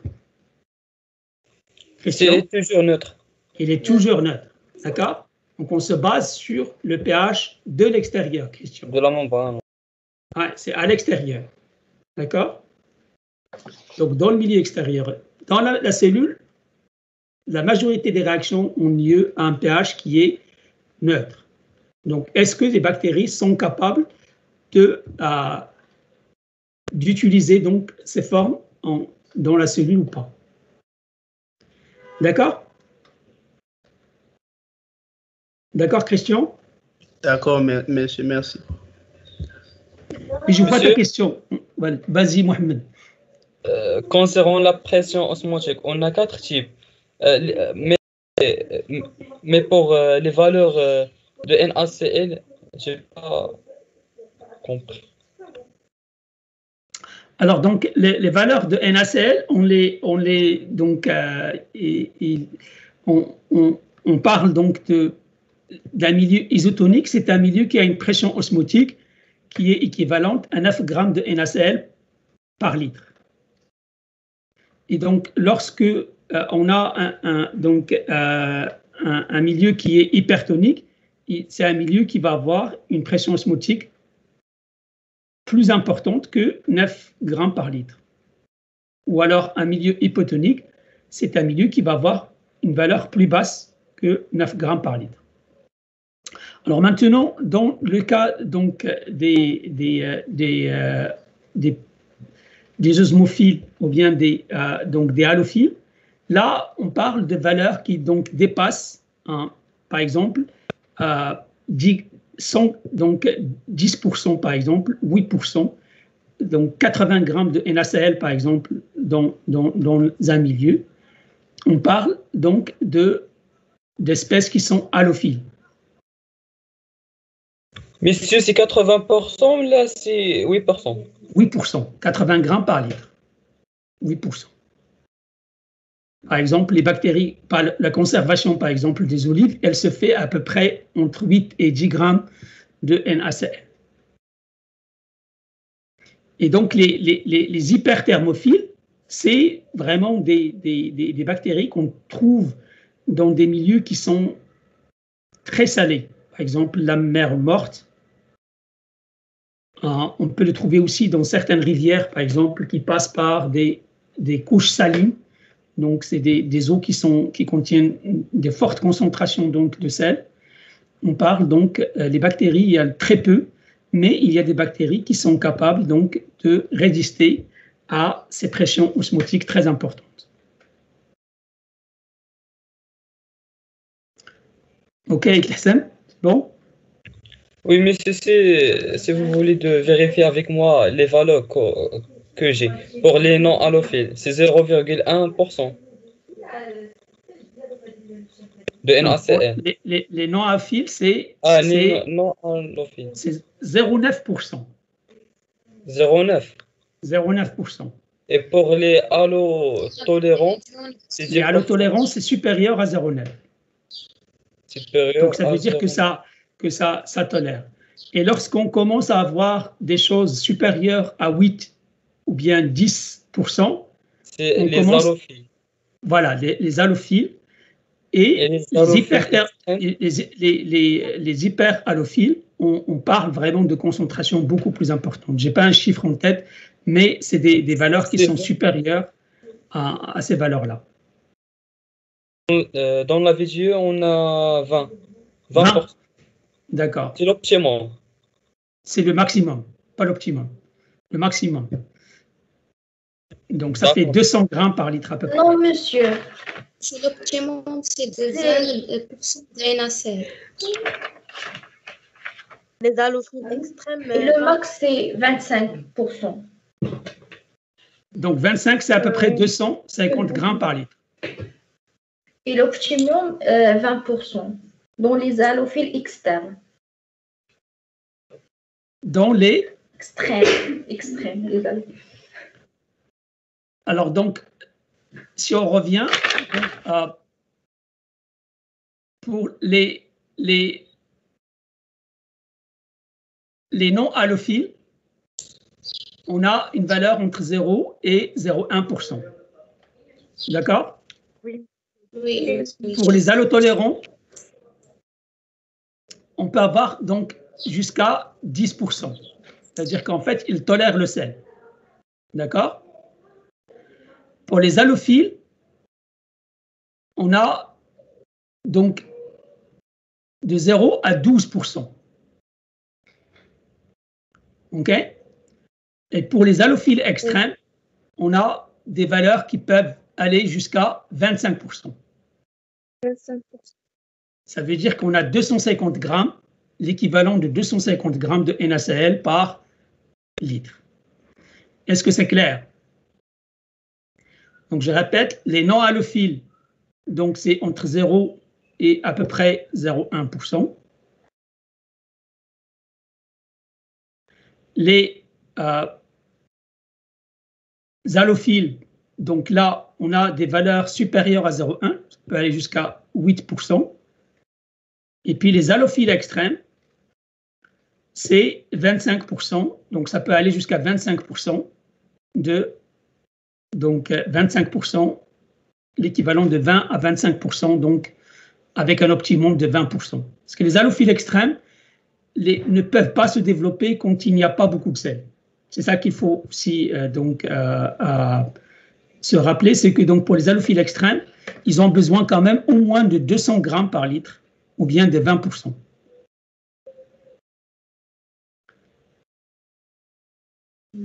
Monsieur, oui, monsieur, et pour la conservation des aliments? Généralement, c'est entre 8 et 12, entre 10, autour de 10. Donc, si vous regardez les olives, par exemple, les olives, on utilise généralement, ou le mseyer, par exemple, le mseyer peut-être un peu plus mais donc autour de 12%, 10-12%. 10%, c'est à peu près là.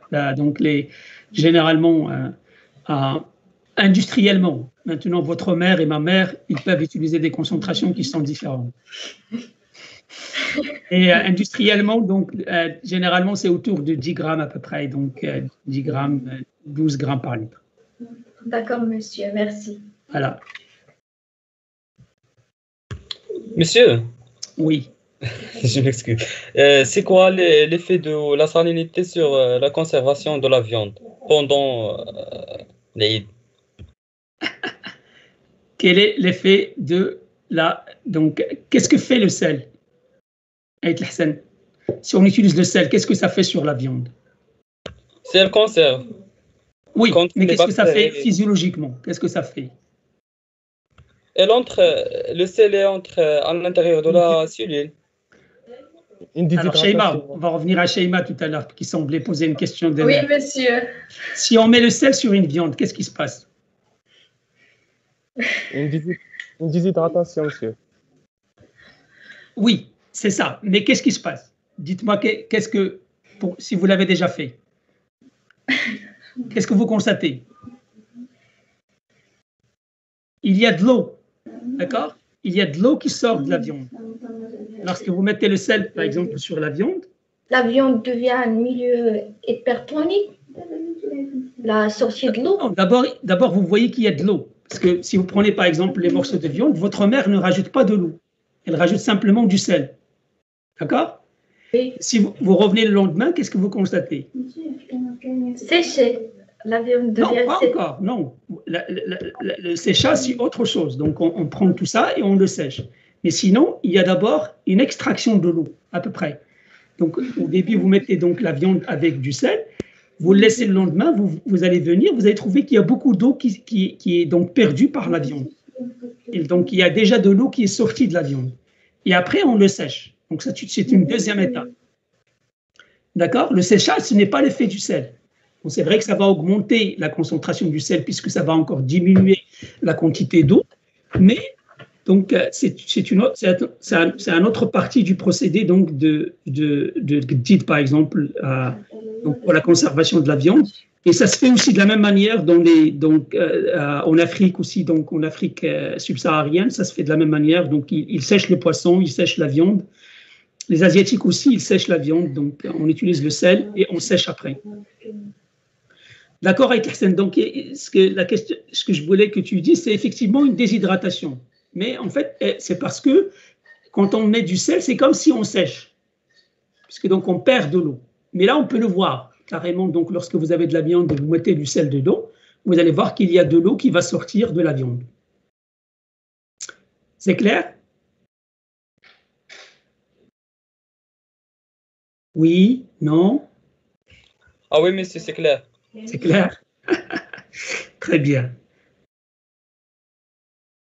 Sheima, tu es d'accord que donc quand on met du sel sur la viande, oui, monsieur, on a de l'eau. Donc au début, vous n'avez pas de l'eau. Mais par contre, si vous mettez du sel, vous revenez donc 24 heures après, vous allez trouver qu'il y a de l'eau parce que ce sel a fait sortir de l'eau donc de la viande. La viande va perdre l'eau, elle devient donc hypertonique parce que c'est un milieu qui est hypertonique. Donc il va perdre de l'eau. C'est une sorte de séchage en fait. Le sel, ça fait exactement la même chose que la température. Ça diminue la concentration de l'eau. En tout cas, de l'eau qui est disponible pour les cellules. Même si l'eau elle est là, c'est comme si vous avez soif, par exemple, chez Emma, et je vous donne une eau qui est salée. Qu'est-ce que vous allez ressentir? Hein? Chez Emma? Oui, monsieur. Si je vous donne de l'eau salée à boire, qu'est-ce qui va se passer? Vous allez avoir soif. Vous allez avoir plus soif que si vous n'avez pas pris de l'eau. D'accord? Oui. C'est un peu la même chose.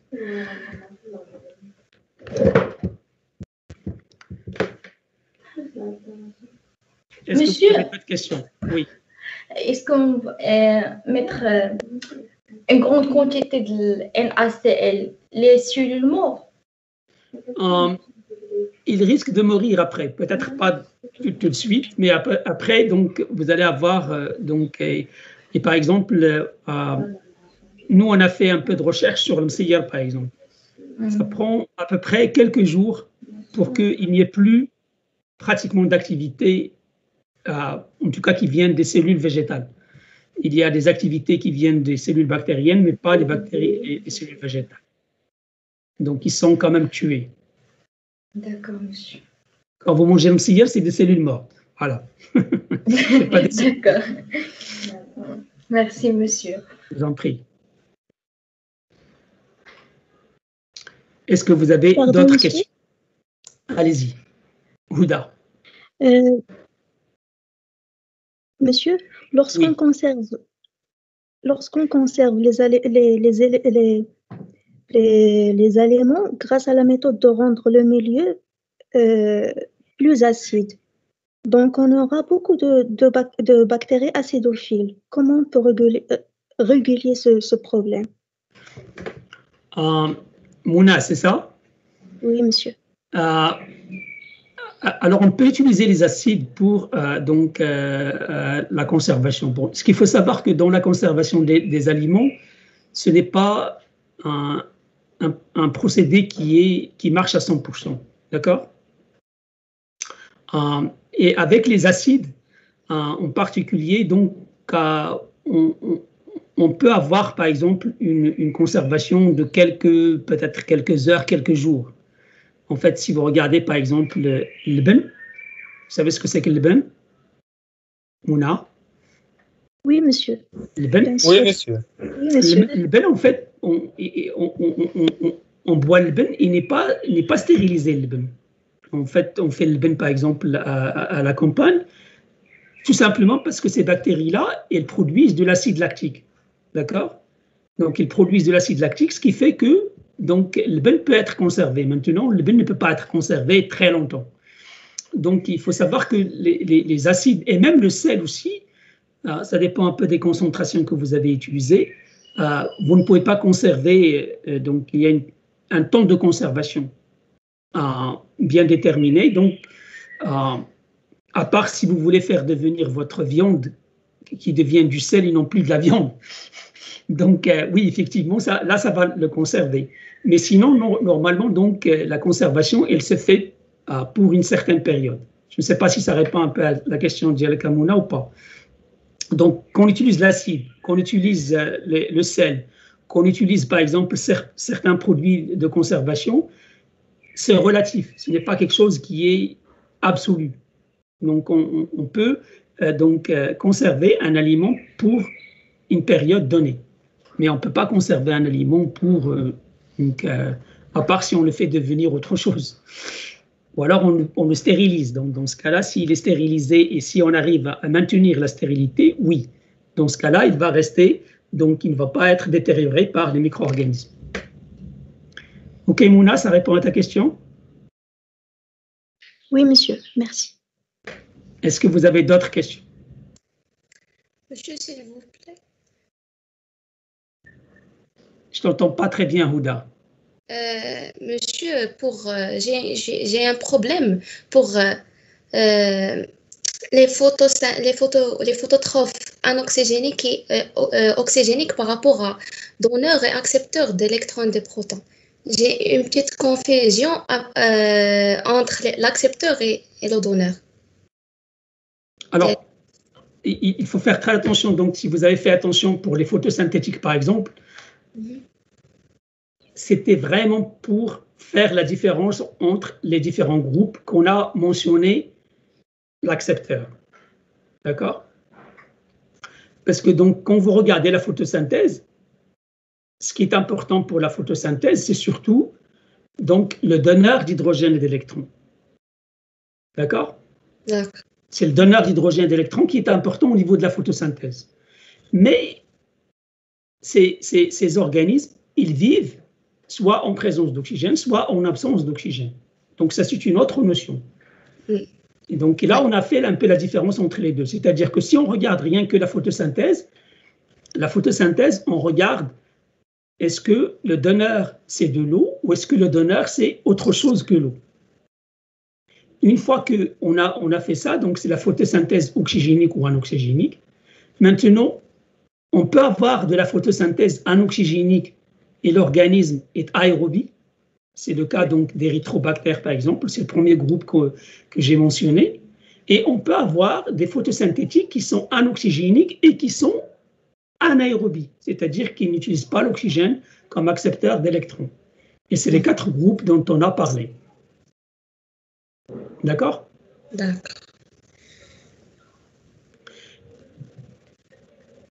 Est-ce que vous avez d'autres questions? Merci, monsieur. Je vous en prie.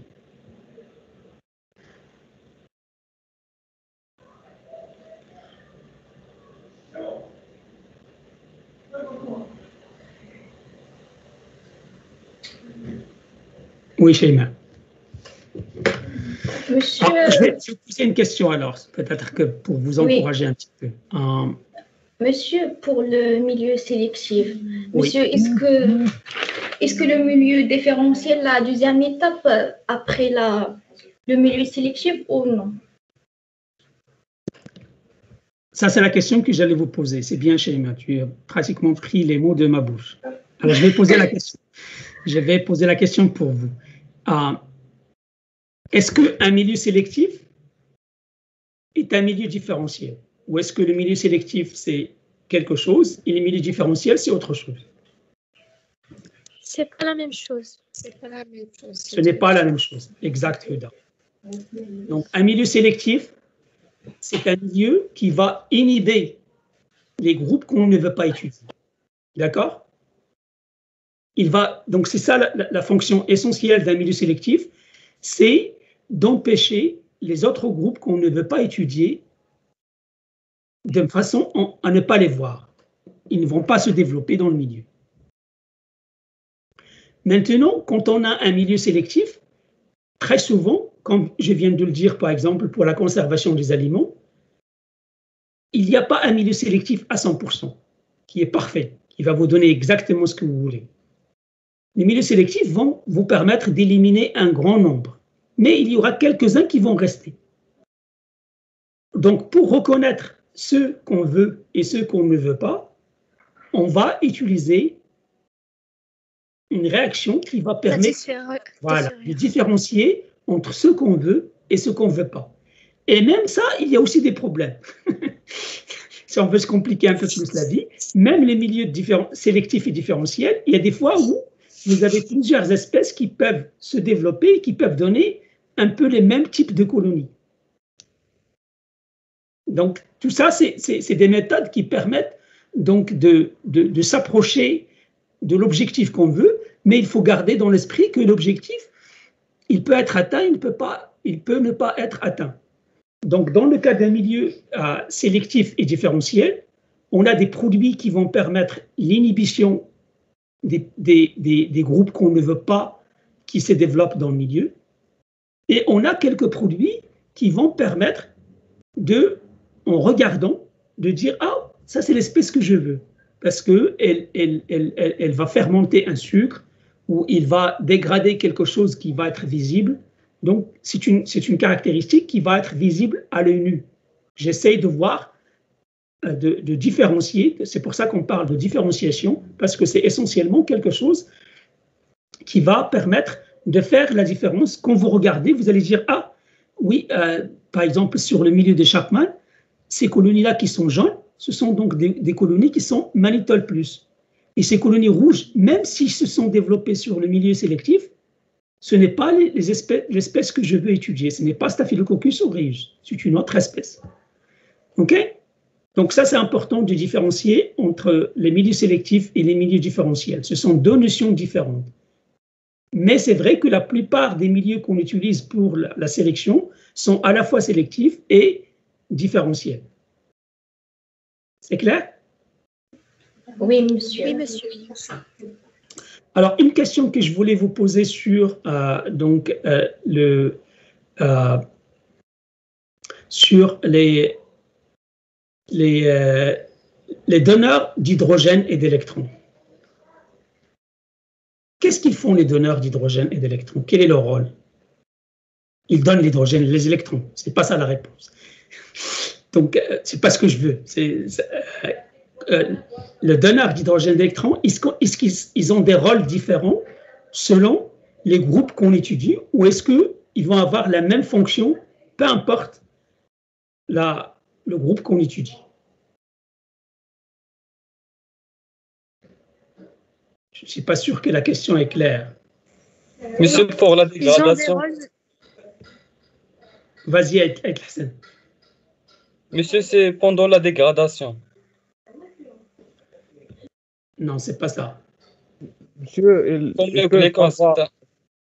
ils peuvent avoir d'autres rôles, comme le glucose joue rôle comme source énergétique et donneur d'électrons et d'hydrogène.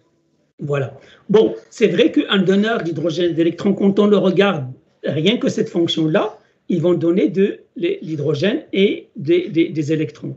Mais ce que fait la cellule avec ces hydrogènes et ces électrons, ça dépend du type de cellule que vous avez, ça dépend de quel métabolisme elle a. Par exemple, si on regarde des photosynthétiques, l'énergie, elle n'est pas donnée par le donneur d'hydrogène et d'électrons. Le donneur d'hydrogène et d'électrons, c'est pour permettre aux pigments qui fixent la lumière, parce que donc ils perdent un électron, donc ils ont besoin d'un électron externe pour revenir à l'état initial, pour qu'il soit prêt pour une deuxième fois pour être excité par la lumière. Mais quand on regarde un chimiolithotrophe, le donneur d'hydrogène et d'électrons va donner des électrons, et c'est le transfert de cet électron dans les réactions suivantes, suivant les différentes réactions qui vont avoir lieu donc, au cours de ce transfert, qui vont permettre la synthèse de l'énergie. Et la synthèse de l'énergie, elle va dépendre du type de donneur d'hydrogène et d'électrons, en particulier de son potentiel. Comment on appelle ce potentiel? Redox. C'est le potentiel redox, exactement. Donc, une molécule qui est très réduite, elle va donner beaucoup d'énergie ou peu d'énergie? Beaucoup d'énergie. Beaucoup d'énergie. Une molécule oxydée, elle va avoir pratiquement pas de chance de donner, parce qu'elle est déjà oxydée. Ça dépend de l'état d'oxydation, mais plus il est oxydé, moins il va donner de l'énergie. Et ça, pour vous aider un petit peu, je compare toujours l'hydrogène à l'oxygène. L'oxygène, il a tendance à prendre les électrons ou à donner les électrons? Prendre les électrons. Accepte. Exact. Prendre les électrons. Donc, ça va être une molécule qui va être plutôt du côté des molécules. D'ailleurs, on parle d'oxydé, c'est parce qu'il y a oxygène. Par contre, l'hydrogène, c'est une molécule qui va donner. Voilà, qui va avoir tendance à donner donc les électrons, à céder ces électrons. C'est pour ça qu'elle donne de l'énergie. C'est pour ça qu'il y a une bombe à hydrogène. D'accord, une bombe nucléaire à hydrogène, parce que l'hydrogène libère beaucoup d'énergie. Oui, monsieur. Oui. OK. Donc ça, c'est des notions auxquelles il faut faire attention, parce que vous avez donc tendance à simplifier un peu les fonctions, parce que c'est votre cerveau est comme les liens, il va simplifier les choses pour pouvoir les retenir. Mais il faut faire attention que, en fait, la fonction d'une molécule va dépendre du métabolisme du micro-organisme. Si le métabolisme d'un micro-organisme va, par exemple, utiliser cette molécule comme accepteur d'électrons, il va l'utiliser comme accepteur. Même si c'est... Et là, je vous ai donné aussi un exemple. Par exemple, quand j'ai parlé de la respiration anaérobie, je vous ai dit que certains micro-organismes, par exemple, utilisent des molécules organiques externes, comme le fumarate, comme accepteur, ou le succinate, comme accepteur final d'hydrogène et d'électrons. Donc, en fait, la fonction d'une molécule, elle va dépendre du métabolisme qui est présent chez cette bactérie. C'est le métabolisme de la bactérie qui va déterminer comment cette molécule va être utilisée. Et ça, il faut que vous le gardez dans votre esprit, parce que donc, en général, vous avez tendance à vouloir dire, voilà, le glucose, par exemple, ça donne les électrons. Oui, ça donne les électrons, mais ça dépend. Si vous avez une espèce qui a des électrons par autre chose, le glucose peut simplement servir comme source de carbone. D'accord? Donc, ce qu'il faudra bien comprendre, c'est que c'est pour ça j'ai donné toute une partie sur les métabolismes, la diversité des métabolismes. Et c'est cette diversité de métabolismes qui fait que les molécules que vous avez vont servir comme donneur, comme accepteur, comme source de carbone, comme source d'azote, etc. C'est le métabolisme qui détermine la fonction de la molécule que vous avez, et non pas l'inverse. D'accord? Est-ce que ça, c'est quelque chose qui est passé si vous regardez toutes les parties du cours? J'espère que c'est quelque chose qui est passé. Que le métabolisme des micro-organismes, c'est le plus important. C'est ça qui définit la fonction de chacune des molécules qu'on a. À part, bien sûr, les sels minéraux et les oligo-éléments, où en général, ça joue les mêmes rôles. Donc, ça apporte certains cofacteurs, d'enzymes, ça apporte aussi des fois du soufre, de l'azote, etc. Mais, par contre, pour le reste, il faut regarder le métabolisme. C'est le métabolisme qui va déterminer quel type d'utilisation la molécule va avoir dans la cellule. Bon, est-ce que vous avez d'autres questions? On a encore à peu près 5 minutes, si vous avez des questions. Mais n'oubliez pas, si vous avez des questions, vous les mettez sur donc Teams, et je répondrai autant que je peux donc, à vos questions.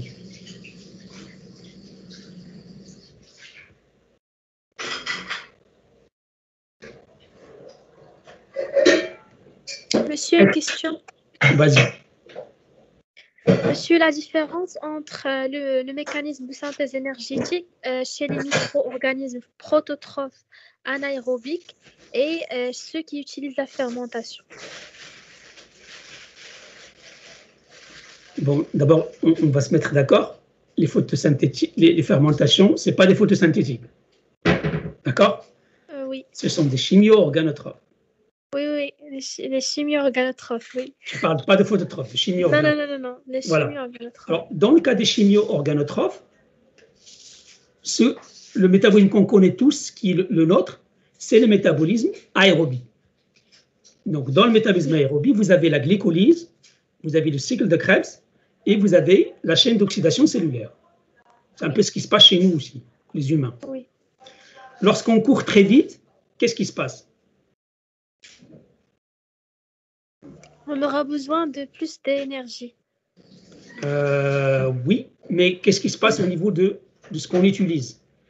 Il n'y a plus assez de temps pour faire tout ça. L'organisme a besoin d'énergie. Voilà, et il va utiliser que la première partie, qui est la glycolyse.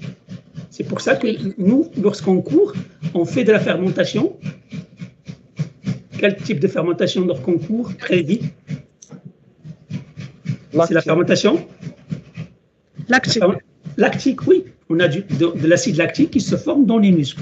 Parce qu'on fait de la fermentation. Ça s'arrête avant qu'il y ait de l'oxydation. Maintenant, il y a certaines bactéries qui ne sont pas du tout capables de faire la respiration, qui n'ont pas de chaîne, donc ils n'ont pas de chaîne respiratoire cellulaire. Donc ceux-là, ils vont utiliser essentiellement la fermentation, qui est la phosphorylation au niveau du substrat. Et ça, c'est des notions que vous avez eues en première année, la différence entre la phosphorylation oxydative et la phosphorylation au niveau du substrat. La phosphorylation au niveau du substrat, c'est la fermentation. C'est-à-dire qu'en fait, on a de l'énergie simplement en passant d'une molécule à une autre. Par contre, dans le cas de la phosphorylation oxydative, qu'est-ce qui se passe? Est-ce que quelqu'un peut m'expliquer qu'est-ce qui se passe au niveau de la phosphorylation oxydative? La chaîne respiratoire. Oui, qu'est-ce qui se passe au niveau de la chaîne respiratoire? On a une intervention des enzymes de la chaîne respiratoire. Hamza, qu'est-ce qui se passe? On a un transfert d'électrons qui va se faire entre des intermédiaires, la pyridoxine, le NAD, donc le FAD, le NAD, les flavines, donc un certain nombre d'intermédiaires, Et lorsqu'on a passage des électrons entre ces intermédiaires, il y a des protons qui sont rejetés dans le milieu intermembranaire. Exactement, intermembranaire. Ce qui fait que le pH va diminuer. Et là, il y a donc l'ATPase, qui donc, si vous vous rappelez, donc, vous faites un schéma avec, donc, c'est des corps pédonculés, donc, qui va en fait faire rentrer ces protons. Et en même temps, il y a donc synthèse de formation de l'ATP. Voilà. Donc, j'espère que maintenant c'est clair. La fermentation, c'est donc une phosphorylation qui se fait au niveau du substrat, et l'autre, c'est une phosphorylation qui est oxydative, qui fait intervenir un certain nombre d'intermédiaires bien particuliers, et la synthèse de l'ATP, elle se fait essentiellement par un changement de pH au niveau de l'espace intermembranaire. Et donc, c'est ce changement de pH qui est utilisé par l'ATPase pour faire la synthèse d'ATP. Est-ce que c'est clair? Je ne sais pas qui est-ce qui a posé la question. C'est Omeima, je pense, qui a posé la question. Oui, est-ce que c'est clair pour les deux, la fermentation et l'oxydation, donc, ou la respiration aérobie? Maintenant, lorsqu'on a de la respiration anaérobie, elle est comme la respiration aérobie, sauf que l'accepteur final n'est pas de l'oxygène. Il est autre que l'O2. L'oxygène. Il y a toujours donc cet effet de pH, mais simplement la dernière molécule qui va avoir les électrons n'est pas l'oxygène, c'est une autre. Donc on a par exemple. Elle est extracellulaire. Elle est extracellulaire. Le nitrate, on a du sulfate, on a du CO2. Donc je vais vous donner 3 exemples. La respiration sulfate, la respiration nitrate et la respiration carbonate, donc le CO2. Est-ce que c'est clair? Oui, monsieur, merci. Voilà, donc on est arrivé pratiquement donc à 6 heures, donc le temps local au Maroc. Donc si vous avez des questions, n'hésitez pas à me les mettre sur Teams. Donc, et je vous souhaite bon courage à l'examen. Ne vous inquiétez pas beaucoup. Donc, l'examen n'est pas là il est simplement là pour faire la différence entre vous. Et donc, si vous demandez à vos collègues, ils savent très bien que même les classes supérieures, donc, pour moi, les examens, c'est pour évaluer